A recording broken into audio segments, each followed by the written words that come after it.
Mathematics के इस lecture में आप सभी का बहुत बहुत स्वागत है। देखिए, प्रतिसम्मित संबंध क्या होता है। Anti symmetric relation. यदि किसी समुच्च पर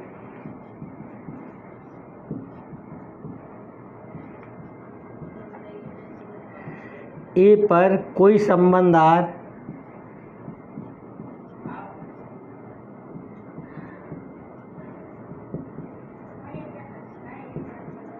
इस प्रकार है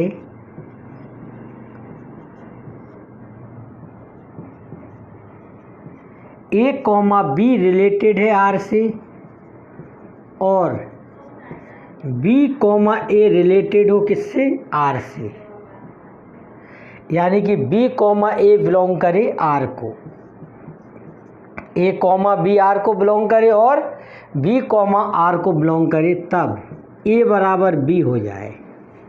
ठीक है, तब संबंध आर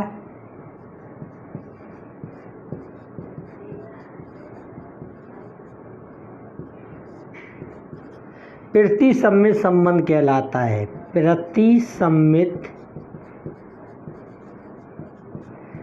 संबंध कहलाता है।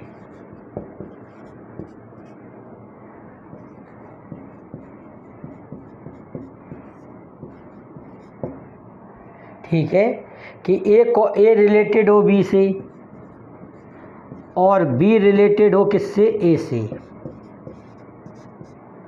तब ए बराबर क्या हो जाए, बी। ठीक है, तो ए बराबर क्या हो जाए, बी। तब आर जो है वो क्या कहलाता है, प्रतिसम्मित संबंध कहलाता है किसी सेट ए में। एग्जाम्पल के लिए देख लीजिए,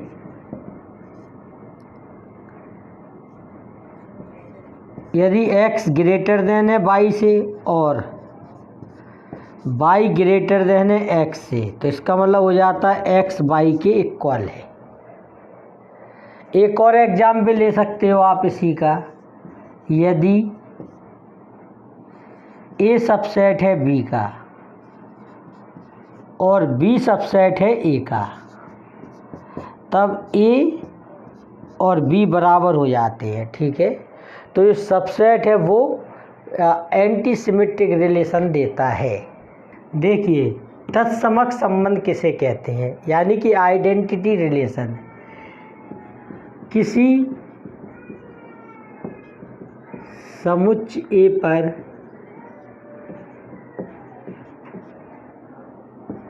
तत्समक संबंध यानी कि आइडेंटिटी रिलेशन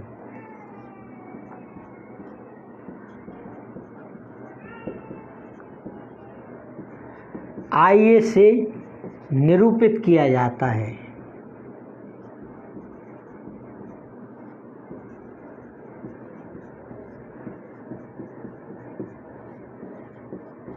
और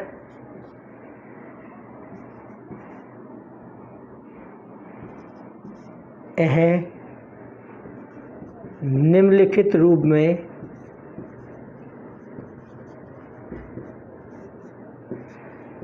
में परिभाषित होता है।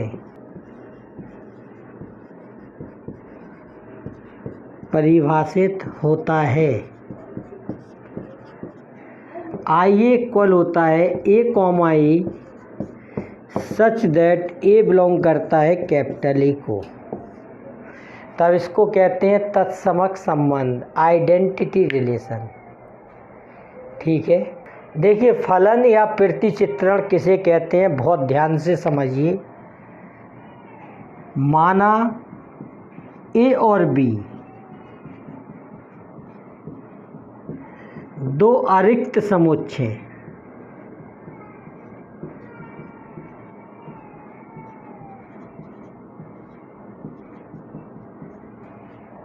मान लो कि ए और बी दो क्या है, नॉन एम्प्टी सेट है, यानी कि इनके अंदर कुछ ना कुछ एलिमेंट है।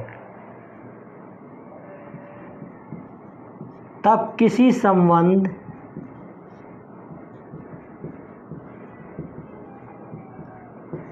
F द्वारा ए बी से इस प्रकार संबंधित हो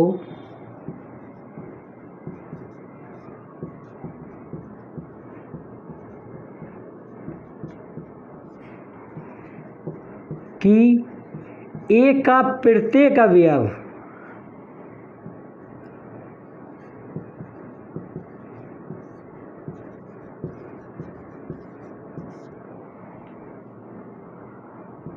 नियम F द्वारा B के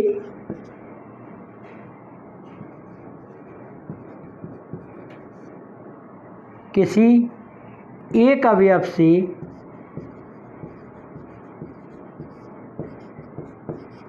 जुड़ा हो तब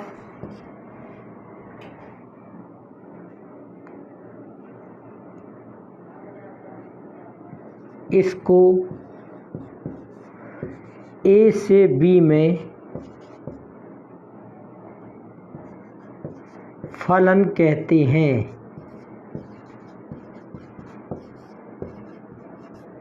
देखिए, मान लो ए और बी दो अरिक्त समुच्चय यानी कि नॉन एम्प्टी,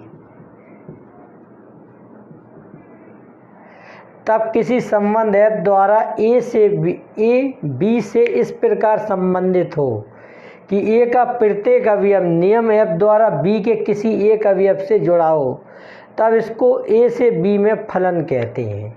देखिए किस तरह से होता है इसमें।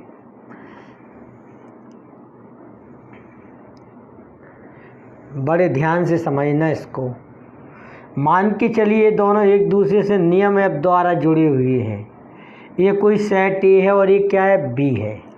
इसमें एलिमेंट है 1 2 3 और इसमें है ए बी सी। मान के चलो 1 ए से जुड़ा है, 2 बी से है और 3 सी से ऐड है। ठीक है, तो नियम F द्वारा ए के अवयव बी से क्या है, कनेक्टेड है, और एक एलिमेंट एक से ही कनेक्टेड है। ऐसा नहीं होना चाहिए कि एक एलिमेंट इसके दो एलिमेंट से कनेक्टेड हो, या इसमें कोई एलिमेंट खाली पड़ा हुआ भी नहीं होना चाहिए। इसमें एलिमेंट खाली पड़ा हो सकता है। ए के एलिमेंट को प्रभाव क्षेत्र कहते हैं।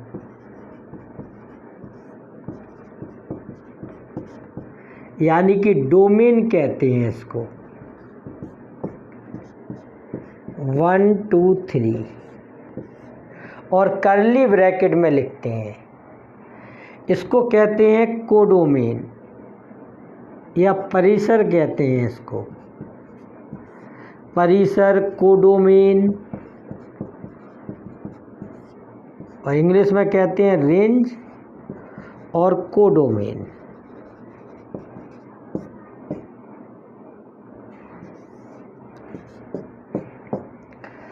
तो कोडोमेन क्या है इसकी, ए बी सी, और ये मिलकर बनते हैं फलन। फलन क्या कहलाता है, ध्यान से सुनिए।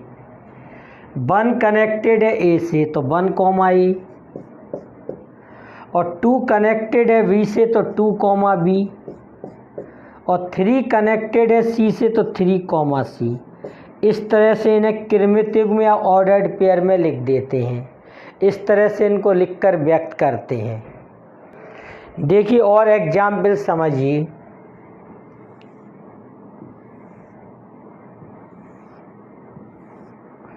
जैसे यहाँ पर 1 2 3 4 ले लिया, यहाँ पर K1 K2, मान के चलो 1 K1 से कनेक्टेड है और 2 K1 से है, 3 K2 से और 4 K2 से है।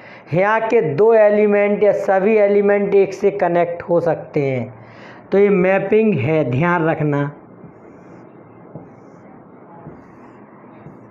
यहाँ के सभी एलिमेंट यहाँ के एक एलिमेंट से कनेक्ट हो सकते हैं।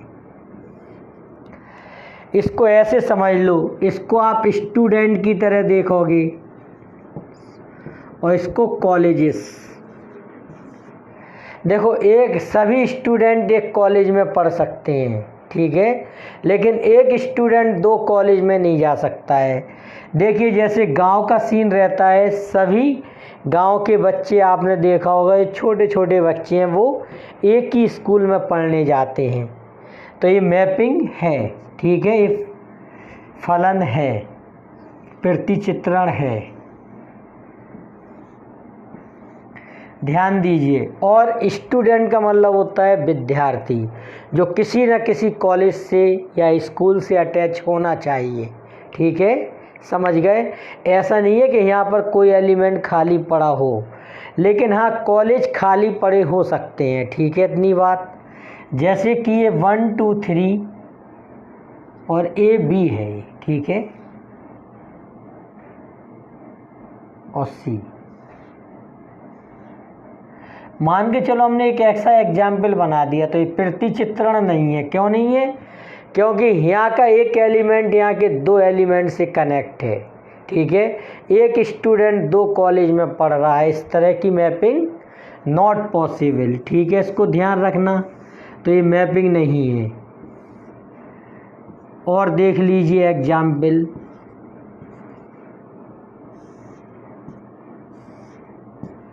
देखिए ए भी मैपिंग नहीं है। क्यों नहीं है? क्योंकि 3 एलिमेंट यहाँ के किसी एलिमेंट से कनेक्ट नहीं है। ठीक है,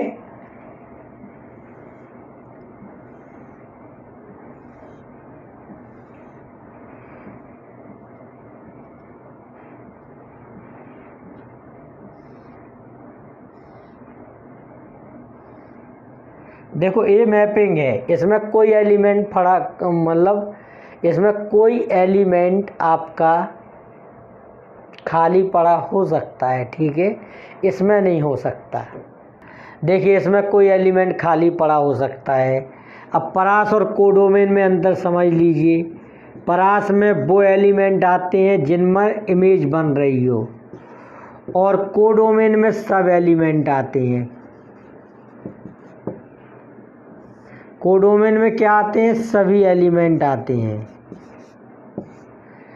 तभी जो परास होता है, जो रेंज होती है, इंग्लिश में क्या कहते हैं इसको? रेंज। और इस तरफ वाले हिस्से को क्या कहते हैं? डोमेन, प्रभाव क्षेत्र। 1 2 3। देखिए फिर से एक बार ध्यान दीजिए।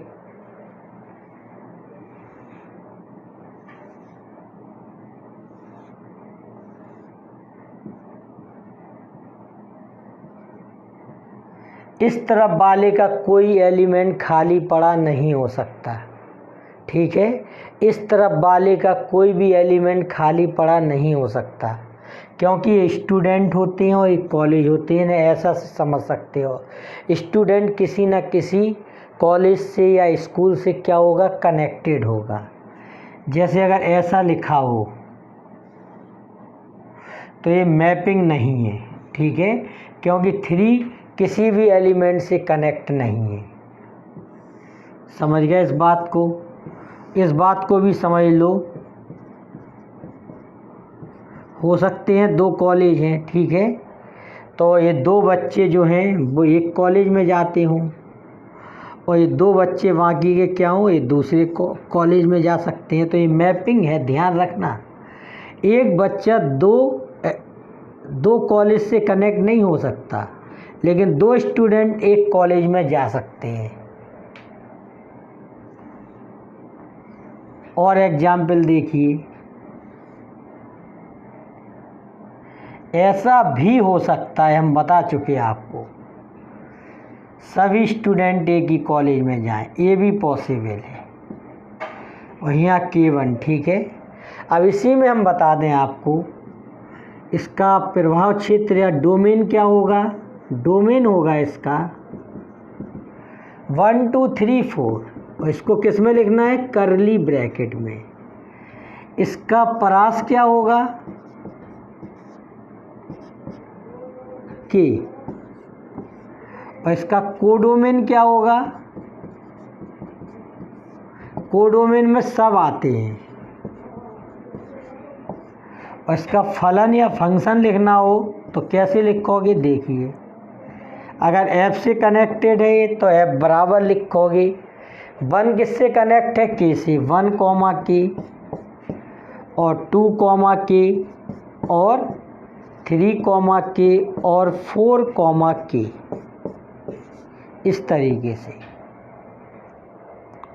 तो इस सब बातों को ध्यान रखना। ऐसी कंडीशन भी नहीं होना चाहिए कि यहाँ का एक एलिमेंट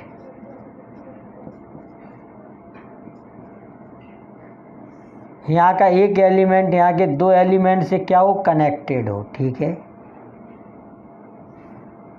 देखिए 1 किससे कनेक्टेड है, K1 से, और 1 K2 से। हमने एग्जाम्पल लिया, अगर ऐसा हो तो ये मैपिंग नहीं होगी। तो इन सब बातों का आपको ध्यान रखना है। ठीक है, अब देखिए मैपिंग के कितने प्रकार होते हैं वो देखिए आप लोग। देखिए इसका ग्राफ याद कर लीजिए आप, प्रतिचित्रण या मैपिंग।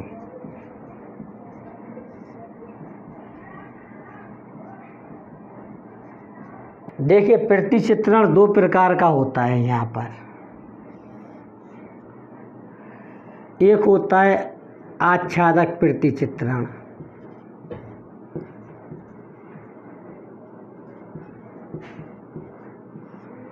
एक होता है अंतःक्षेपी प्रतिचित्रण। आच्छादक प्रतिचित्रण को कहते हैं ऑन टू मैपिंग, और इसको कहते हैं इनटू मैपिंग। और आच्छादक प्रतिचित्रण यानी कि ऑन टू मैपिंग दो प्रकार की होती है, एक एक और बहु एक। एक एक का मतलब होता है 1-1 मैपिंग, और ये होता है मैनी वन।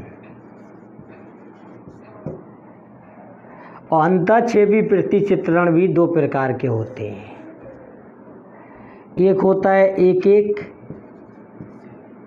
और एक होता है बहु एक। यानी कि 1-1 मैपिंग और ये होता है मैनी वन मैपिंग। इस ग्राफ को आप लोग याद रखना। ठीक है, प्रतिचित्रण कितने प्रकार का होता है, दो, ऑन टू मैपिंग और into mapping. आच्छादक अंतःक्षेपी।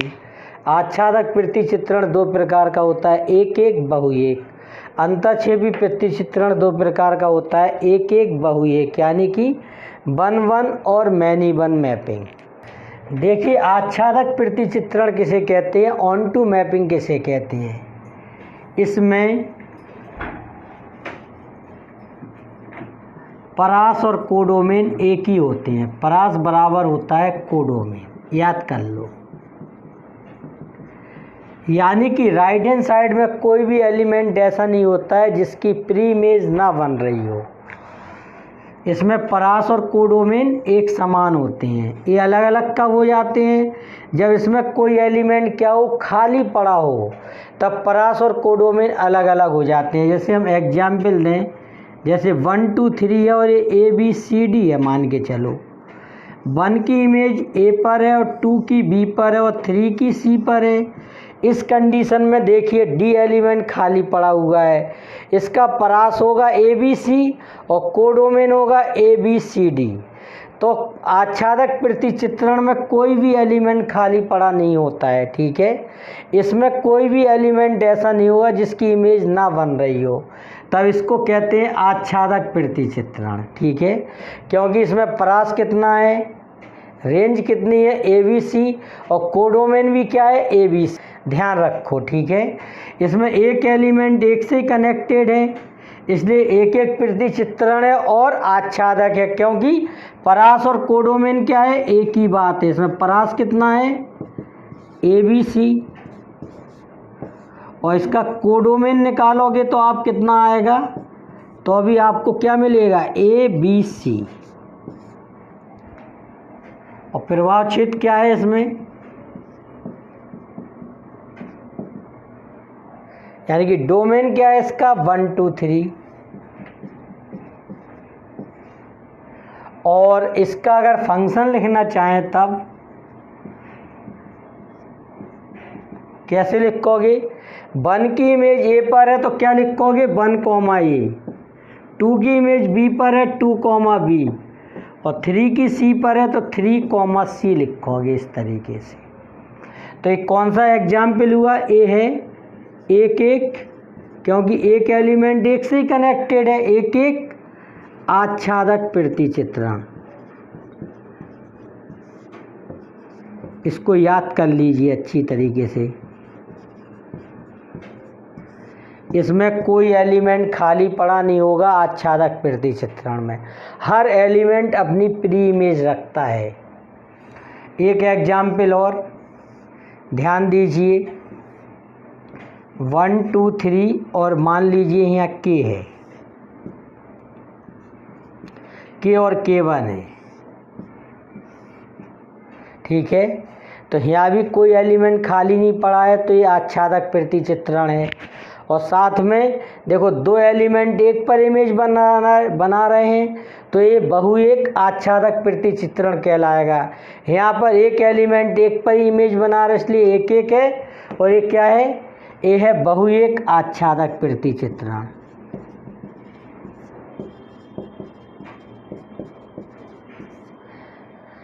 Many 1-on-2 mapping, इसका डोमेन कितना है, 1 2 3। इसकी रेंज और कोडोमेन एक समान होती है, ठीक है। रेंज और कोडोमेन किसमें एक समान होती है, आच्छादक प्रति चित्रण में, याद कर लीजिए K, K1। और फलन लिखना हो तो कैसे लिखते हो, 1, K, 2, K और 3, K1, इस तरह से इसको लिखते हैं। ओके, आज हम लोग इतना ही स्टडी करते हैं। अगले लेक्चर में इसके आगे हम लोग अंतःक्षेपी प्रति चित्रण, एक एक बहु एक, इन सब की स्टडी करेंगे। Okay, thank you very much.